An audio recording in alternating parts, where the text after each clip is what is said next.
Good morning. Thank you so much, Norman and Mark and the entire Creative Mornings team. And thank you to all of you as well for waking up early and to see me. I really appreciate it. In 2008, I was, I'm going to move this here.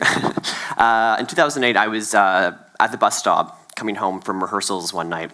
And a young woman approached me and asked me when the bus was going to arrive. And I said, I think about 5 or 6 minutes from now. And we struck up a conversation. Her name was Skylar James. And she proceeded to recount to me one of the most extraordinary stories I had heard in my, 19 years at the time. And that was, she had just moved to Ottawa, maybe 2 months prior, and she had been a private in the US military. And she enlisted when she was 18 years old and was stationed out of Fort Campbell, Kentucky. And while she was at Fort Campbell, Kentucky, it was revealed to her fellow soldiers by another soldier that she was a lesbian. She was outed, essentially. And what she then had to endure for the next 6 months was, by all accounts, very severe sexual harassment and even assault on behalf of, at the hands of several of her fellow soldiers. And on the eve of her deployment to Iraq, she was very fearful, not only for her safety abroad, but specifically from her fellow soldiers. There's, of course, a phenomenon known as fragging, which, of course, is the essentially intentional friendly fire that certain soldiers have been reported to come under while stationed in war zones. So, driven to such an extent as she was, she packed all of her belongings into a pickup truck. And for 3 days, she drove north to Canada to seek asylum. And while she was driving in this kind of harrowing road trip, she was on the FBI's most wanted list. And there were state patrollers in every state from Kentucky to the border in search for her. And she slept in her truck in motel parking lots or on the side of the highways at night, and she would drive sleeplessly for 20 hours at a time. She eventually made it across the Canadian border and sought asylum in Canada, in Ottawa specifically, where she had been corresponding with a young woman online who later became her girlfriend. And all of this was related to me in the 5 minutes we were waiting for the bus to arrive. And as it was approaching, I said, I really should take your contact information. I'm a playwright, even though I hadn't really written any plays at the time. I was referring to myself as a playwright, quite boldly, I should say. And so she jotted her contact details down on a piece of paper, because that was still before people, I think, were like putting their just numbers in people's phones. And so I followed up with her. And just to say that this story is probably familiar to many of you insofar as that I'm sure at some point in your lives you've encountered an extraordinary story, whether that of a friend or a stranger, or perhaps overheard on the bus or in the grocery store, and you've been struck by it to the degree that you might actually want to act upon it, whether you work with imagery or with narrative. That somehow you want to transform a real story, specifically someone else's real story, into a work of art. And the first question that presents itself in such a scenario is, how do I do that ethically and responsibly? And what I'm about to present today is my own personal methodology for dealing with this very question. And I certainly did not have those answers or this methodology at the time when I was 19. This is something that I've developed over many years of working with non-fictive source material as a filmmaker and as a playwright. And just to give you a brief sense of what work looks like. A play of mine called Honesty, for instance, involved interviewing 12 different employees of Honest Ed's, which is a large discount emporium in Toronto, sort of infamous, and then different performers would be stationed throughout the actual Honest Ed's and would perform as these individuals in situ their verbatim text. So that's a very extreme example. Verbatim theater is a very sort of extreme example of documentary theater in which people's actual words are performed and relayed to the audience. And perhaps on the other end of the spectrum, I guess you could say, is a piece of mine called Insurgency, where I cast 8 pre-teens, tweens, actually, which I guess is a sort of, a millennial generation that is, at the time, were all under the age of 12, and interviewed them about what they would die for, what they would fight for, what they would die for. And they presented themselves on stage. They performed these monologues as part of a performance called Insurgency, which sort of imagined this kind of rebel tween uprising in the streets of Toronto. And so whether I'm actually collaborating with individuals to tell their own stories or some sort of facet of them, or whether I have been tasked to do that, is ethics, of course, comes to the forefront. And so before any sort of collaboration is engaged with, particularly when dealing with such sensitive subject matter as someone's true stories, clarity is the key entry point. Clearly outlining the parameters of the collaboration from the beginning, which includes what is the content that will be discussed in these interviews. In this case, interviews was the entry point for my relationship with Skylar. We decided to engage over a series of about 8 interviews, a collaboration in which I would tell her story as a playwright. So content, what content will be addressed in this collaboration? What are the financial implications? So I didn't have this at the time, but I now know to be very upfront with even in a sort of contractual sense about if this is ever monetized, if this work of art becomes a piece, how are you, my collaborator, remunerated for your time and for your story? And what is the lived experience of this collaboration going to feel like? What will it feel like, as much as we can predict, for me to be essentially coming over to your house or a cafe, wherever it might be, once a week for 3 months, and just to be really clear about what cost that has, potentially emotionally or with one's time. And also to foreground, in this case, that this is an artistic project, not a journalistic one or a scientific one, so that there will be, to some extent, that I have permission as an artist to take certain creative liberties, and that I can articulate some of those perhaps up front, but others will emerge as the project continues. And just to be really clear about what kind of liberties I might be taking, and that what those are in aid of. And so essentially this is all about creating clarity around informed consent. Trust is, of course, what is being built here. And this may seem semantic, but I really prefer the idea, the term building trust rather than gaining trust. I build trust with Skylar or my collaborators as opposed to suggesting that it's somehow a one-way exchange, that I'm gaining it from her, that she is the person who holds the bank of trust. She is gaining trust in me, or rather building trust in me, as much as I'm building trust with her. And that frames for me the entire way that we engage as collaborators. And I'll talk about this a little bit later. You'll notice, I guess, that I'm using the term collaborator as opposed to subject. And subject is often how we think of or refer to individuals whose stories we as the artist are telling. And I'll also talk about how that can frame negatively the collaboration that you engage in. So the oath. The oath that I think, similarly how doctors take the Hippocratic oath, I think there is a certain kind of oath that one can make when engaging in documentary practice, and that is, above all, do no harm, most succinctly, but do nothing that would violate the humanity of your subject, and nothing that would compromise the trust of your audience. And this, of course, is a patently vague and fuzzy statement, of course. What comprises trust? what violates another person's humanity. And this vagueness is not accidental. It is similar to any definition of documentary. And historical context has a lot to do, informs this idea. And of course, perceptions around what violates a person's humanity and what compromises trust shift over time. An example of this might be, for instance, Robert Flaherty's documentary Nanook of the North, in which Robert Flaherty was seen quite radical in the time in the 30s to be simply observing the lives, as he purported them, of the Inuit in the North.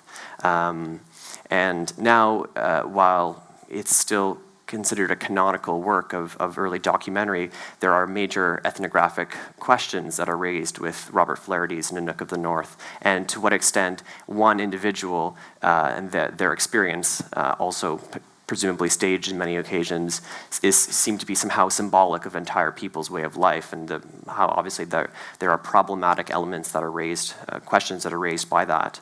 So documentary conventions change, and with those changes, judgments about what compromises trust and violations of another's humanity will change as well. But I think on some fundamental level, we can chart what feels appropriate and what feels something that feels integral or has integrity, I should say. We can perceive that. I think the closest we can come to cultivating that with our collaborator is key. So, subject versus collaborator. My subject, as often you might hear people who work in the documentary biz like to, you often hear this idea of my subject. This is, I'm working with these group of kids. I'm using the story of this, particular group of people. This is a very possessive kind of vocabulary, and it's one that is very common, I would say, within the artistic community or perhaps journalistic community. And considering an individual as a collaborator is, as I would suggest, how I would consider, if I was making a film, my editor or my sound recordist, or if I was making a play, the dramaturge that I'm collaborating with, they're collaborating with me as opposed to for me to tell this story. And they themselves have an expertise that I am trying to gain some degree of access to. So this idea of expertise, life expert.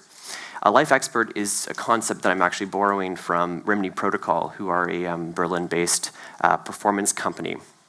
And their practice, they engage in a type of theater called reality trend theater, which is quite extraordinary insofar as I mentioned earlier, with Insurgency, what Rimini Protocol does and has done, has inspired me to do, within my own practice, is to collaborate with individuals, and then those individuals tell their own stories on stage. So as opposed to writing a play with a heart surgeon in it and a recipient of a heart, Rimini Protocol will actually cast an actual heart surgeon and a heart recipient to tell their stories, and then the donor's mother, and and so on and so forth. And so you have this quite extraordinary web of real stories that are being presented to you. And there's something so immediate and disarming about being confronted with someone's humanity on stage, the actual person, as opposed to a conduit of that story. And in seeing the individual whose story you are working with as an expert of their own experience, and yourself as an expert in the creative craft, it is a meeting of minds. It's really important to ask the question, where is the power? The difference in the power of filmmakers or playwrights and those who they're collaborating with to tell those stories can often best be measured by those individuals' relative access to the means of representation. So, do these individuals have the means to represent themselves? Do they have the access to the technology or resources to tell their own stories? And if the answer is no, and the extent to which the answer is no, is the filmmaker's ethical obligation to avoid misrepresentation, exploitation. And subjects who are dependent on the filmmaker to have, or the playwright, to have their stories told, subjects who occupy perhaps a lower social strata generally, who cannot most readily be cast into the position, or who can most readily be cast into the position of a victim, perhaps. Obviously, these are most vulnerable to misrepresentation and to abuse, and to the application of a certain bias. In Zana Brisky's 2004 documentary, for instance, Born into Brothels, Brisky taught children of sex workers in Calcutta how to use photographic means of self-representation and to represent the world around them. And this was, I think, this is a very tangible and quite extraordinary example of collaboration in which a filmmaker, in this case, enfranchised her collaborators to tell their own stories. She was sharing, to some extent, the resources that were available to her in order to create a meeting of minds, and trusting her subjects to be, or rather her collaborators to be life experts of their own experience. When power flows the other way, so when individuals are not dependent on the filmmaker to have their story told, the ethic of responsibility or responsible encounter, of getting the story right, rather, takes in some ways precedence. An example of this, for instance, would be a documentary about Enron or a documentary about big oil. There's less of a, these are individuals or corporations who are considered individuals who have means of self-representation and often distorting, using the media and using resources to distort this kind of self-representation. And so in these cases, there is the onus of getting the story right, sort of in some ways supersedes the ability of the obligation, I suppose, of the filmmaker to engage with the collaborator as they would like to be represented. So to return to Skylar, the experience of interviewing Skylar was quite revealing for me because, of course, she was someone who I developed a friendship with, but also I required a degree of objectivity or separation from her story in order to be able to, I think, tell it effectively. And as we began these interviews, as we sort of worked through them over the course of several months, what became apparent to me were occasional slippages of details or things that didn't seem to totally align in my mind. I felt like in some ways I was cross-examining her, trying to get her case tight and airtight, essentially. And it just so happened that there was an actual court case that was concurrent with my interviews. So she was actually in the process of seeking legal asylum in Canada.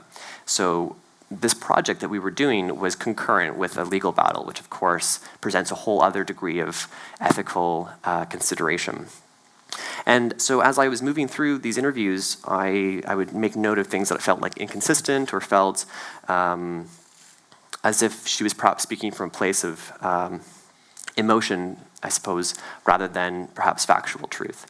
And in crafting the piece that I did later, I wanted some way to acknowledge that. So it was not my interest in creating a kind of martyr story or a kind of the perfect victim narrative, and of course this term victim is so loaded and problematic, and how can I present her as someone who is both enfranchised and has agency, but also who is fallible, as we all are, and perhaps in some respects is not an entirely trustworthy narrator of their own experience, as I sort of experienced that, I suppose, in the interview process. So these were all things I had to negotiate. These were all truths, I suppose, again, a complicated term, but these were all truths I had to navigate in the experience of interviewing Skylar. So my perception of the truth from my interviews with Skylar and her own agenda, of course, as someone who was seeking legal asylum, all had to be taken into account in the crafting of this piece. So then when does truth become art, or when does someone's truth become art, and how does that process happen in an ethical way? Of course, documentary, whether it's film or theater or on the written page, seeks to evoke feelings, to alter or strengthen certain social perceptions, and to drive action, perhaps. So in order to do that, though, this work of art has to be an affecting one. And in some ways, I needed to sort of go back to the fundamental purposes of drama, things to, and what constructs drama. So crafting a complex character, crafting a story with an arc and narrative points, and this idea, in the sort of Aristotelian sense of the narrative, that there's a stasis that begins the story and there's a new stasis at the end. And sometimes true stories, or as they unfold, these arcs are not totally apparent. How do we craft an arc to a story that's still unfolding? How do we craft a conclusion if maybe there isn't one? How do we also have the perspective and distance to craft a character with all of their warts and all, when we ourselves are so close to that character, that real person? So these are all questions that I don't necessarily have pat answers to, but things that I had to negotiate in the making of this play. In this case, how this true story became a work of art was I wrote a one-woman show that was first read in just a sort of very basic kind of cabaret style, sort of new work. It was like a youth new work development showing at Canadian Stage. And in a kind of sort of cinematic moment, there happened to be an artistic director in the audience who saw that 20-minute excerpt and said, "I want to program this play." And I was, at the time, I didn't even know what that really meant. And he said, we're going to program this play, we're going to put it on, and we're going to tour local high schools in Toronto with this show. So the show became, the play was called Get Yourself Home, Skylar James. And even this title, Get Yourself Home, Skylar James, is a line that Skylar's grandmother says to her in the play. Well, Skylar never told me about her grandmother. This is a construct that I used to craft a certain familial relationship with Skylar that we didn't actually really address in the interviews, or we touched upon briefly in our hangouts and stuff. But it was a dramatic device that was very effective, I think, in the piece. And I would say, for the most part, I was very, very anything that dealt with the story itself, or that which was being addressed in the courts, I was very faithful as I possibly could be to the true events as they were told to me. Things like who her girlfriend was, who the girl she was corresponding with online in Ottawa, rather I should say the young woman, she was 18 at the time, that was a construct. I took fictional liberties there to craft this character as well. And so I sussed it out, I guess, to be quite blunt, about what felt ethical in what were the things I could take creative liberties with, and which were the things that felt sacrosanct, and which were the things that actually could have real repercussions to her court case that was still unfolding at the time. So this play toured local high schools in Toronto. It was actually taken up by the Toronto District School Board as a sort of flagship project for their newly introduced equity curriculum. So at the time, I believe in 2010, they introduced, they being Toronto District School Board, introduced for the first time a curriculum which would recognize sexual orientation and gender identity as fundamental tenets in which to be addressed by the curriculum. And they suddenly needed material in order to teach this, this new curriculum. So my play became one of those things. And the show would take up residency for a week at a time in different high schools, and it would be performed for audiences of 20. So it was called a classroom play, which is a format that's been adopted from Germany, in which, in this case, the actress Natasha Greenblatt would perform the show, sometimes 3 times a day, for individual classes. The idea being that, as opposed to speaking, as opposed to presenting in front of a room this large, where the capacity for heckling or for loss of attention and such can arise, especially given the fragile subject matter, it's much harder to negate the humanity of someone when they're speaking right in front of you, 10 feet away. So this was, I think, a very effective format for the play.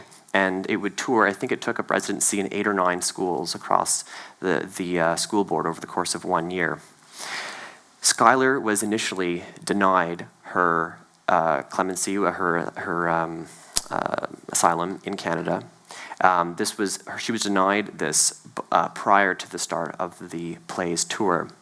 And of course, her defense counsel put up an appeal. So they applied for appeal, and the appeal hearing would take place after the tour had concluded. And so we knew this while we were doing the tour, that her legal status was precarious.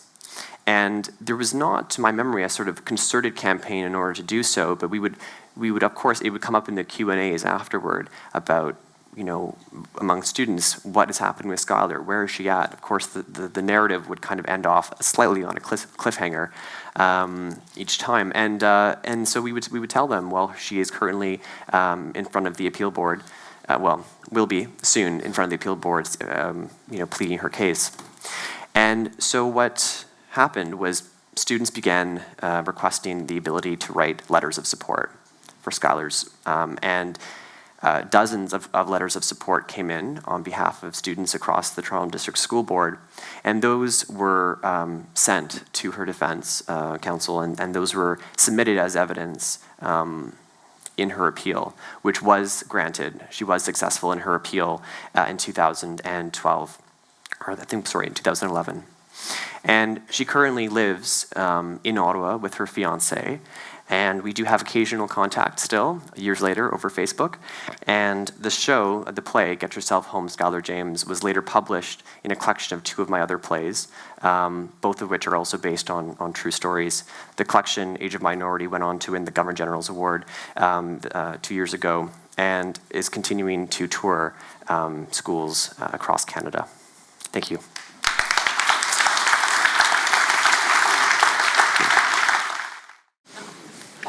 Thanks, Mark.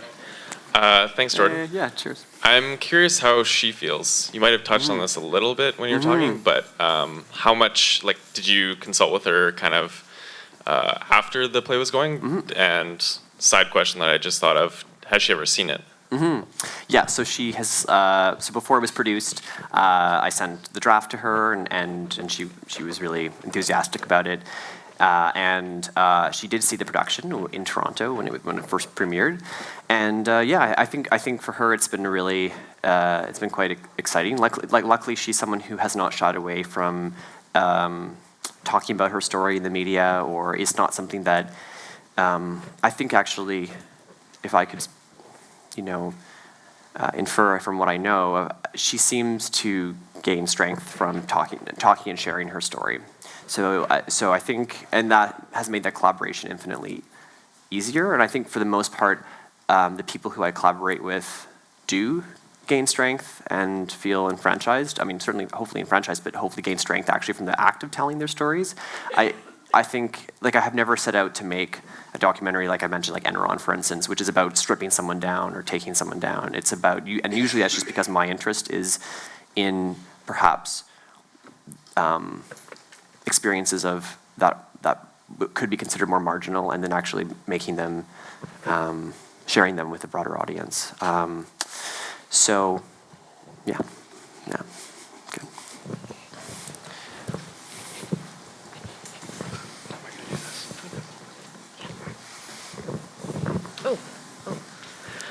This is a bit of a tougher question. I hope I get it right. We were curious, what would you have done if the court case hadn't gone in her favor and she was sent back to the States? Because that's not going to be good news for her. No, certainly, yeah. Would you have rewritten the play?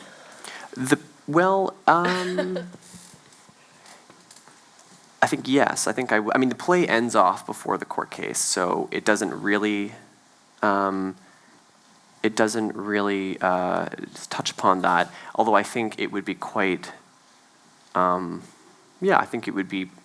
think the story would want to continue if that was the case. Because I think the play at the moment suggests that there is she has found a new home. Get Yourself Home, Skylar James, kind of, it's a broad meditation on what is home and where is home. So I think I would have probably gone further with it. And that's an interesting question insofar as, when does the documentary collaborator become also an activist for, or a spokesperson or whatever for the cause of their collaborator? And, there's a delicate dance that's at play here, because of course in a lot of documentary and journalistic practice, there's this idea that the journalists should alight upon the experience of their collaborators and not alter the experience of their collaborators. That they should not. But of course, the play did alter her life, and I think hopefully for the better in the case of her appeal. I think it played some small role in that. But yeah, that becomes the question. Would I then become an activist? I think I would, knowing myself, it's my own nature, that I would try to advocate for her, and probably the play would have even a more urgent need, I think, perhaps, to be produced both in Canada and the States. Okay, we'll go to the front here.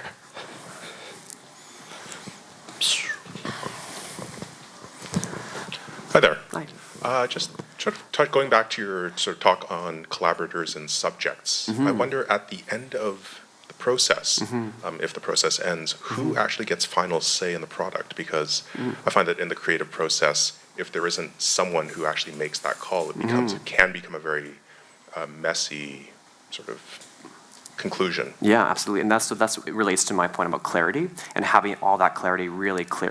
All that even contractually upfront, just that this is ultimately a work of art that I'll be authoring, that I have final creative say on what this is, and that's part of the consent. That's part of the agreement that we're making. That you'll be sharing your story with me, and that I will be making an artwork out of it, and that there are certain creative liberties that I can take as an artist in order to do that, and that I will, and also how people are remunerated for that, financially and et cetera. All those things should definitely be clarified off the top.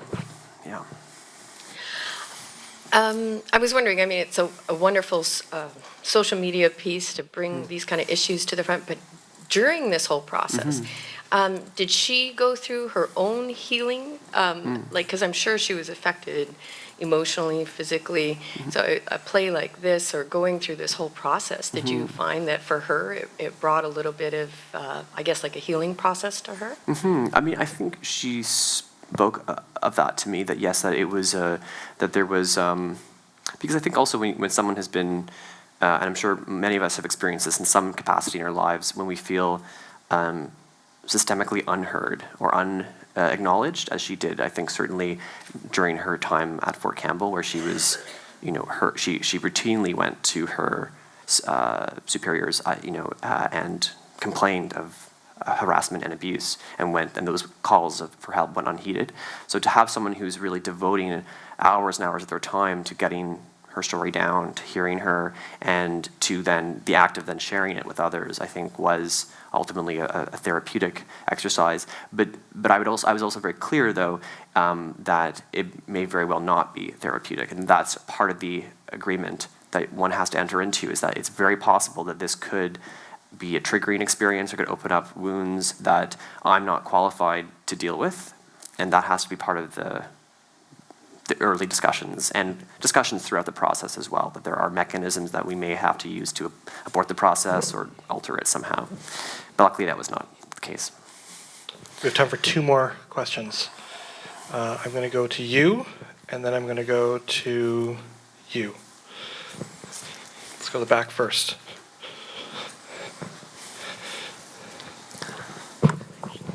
Thanks so much. That was really fascinating.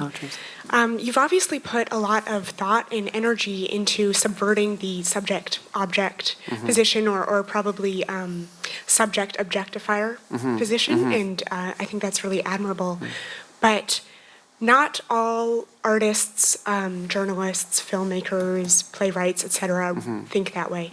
So I guess my first question would be, can you smell out the objectifiers? And my follow-up question would be, if so, how do you react to that in your own community? I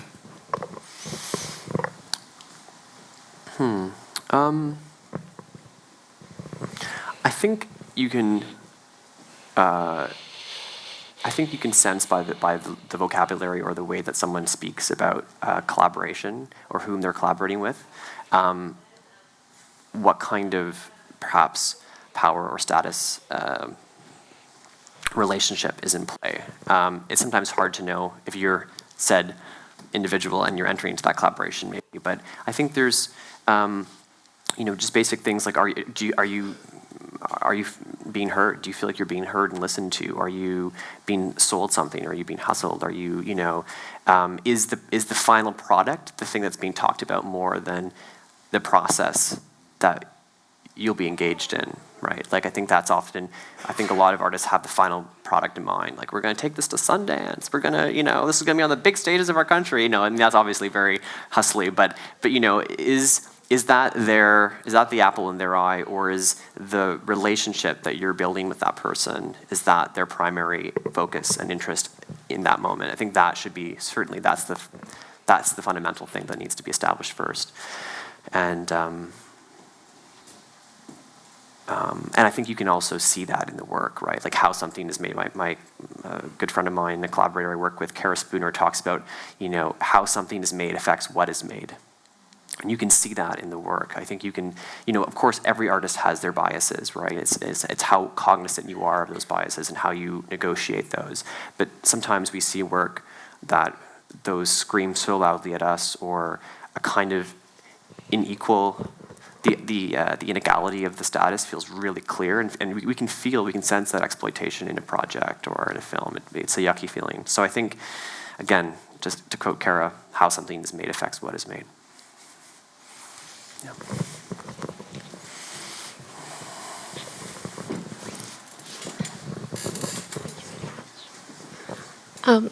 Thank you very much, first of all. Just it was coincidence, but good timing for me to be here and hear your speech, because I'm right now thinking about initiating projects, me dealing with the immigration systems in the post-Harper era, after the many new laws has been applied to the immigration systems, and as an artist, where I stand with this legal system here, I'm about to be exiled from the community by all the barriers that's been built, and I find no ground as an artist.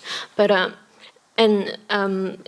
thinking of like collaborating with the artists who are actually dealing with the life issues, whether I'm a subject of the project or object of the project, just the ethical issues, were just checking in with it was very helpful, and just thinking about the humanity aspect of it.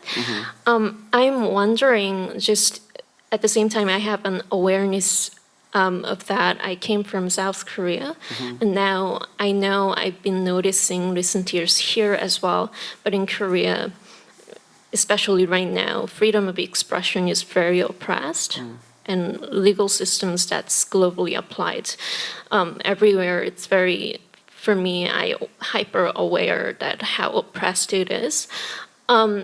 Did you, and when you're dealing with the actual story that are in the context of high stake of the legal system, and the person, I'm just wondering if you had to deal with this person's personal sense of security and safety, and if there was certain degree of that, you dealing with that, like how did you deal with it, and how did you communicate how open the person was about those security issues and surveillance, and how did this person feel about exposing her story, and in the context of, okay, I'm going to be heard by the public, and if there was a fear.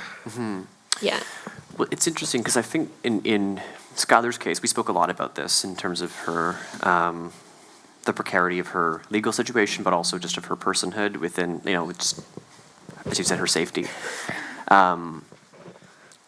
We felt, and certainly Skylar felt, that actually making her story public made her more safe. That actually the thing that could actually jeopardize her safety or her security within Canada would actually be for her story at least to either continue to go unheard, or for there not to be a kind of public movement or support or upswell of support around her, that it could just be sort of, this was of course during the Harper administration, this was pre-Obama as well, so this was during the Bush administration before Don't Ask, Don't Tell was repealed. So this whole idea of Don't Ask, Don't Tell, this culture of secrecy and quiet, sort of keep things under the radar, that was actually what she was most in danger of being a victim of, in some ways,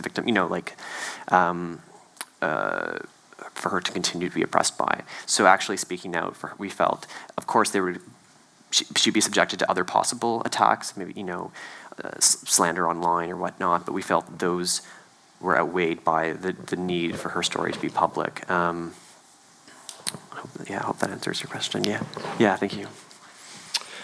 Thank you very much, everybody. Thank you, sir. Thank you, guys. Thank you very much, Mark. Appreciate it. Cheers. I have a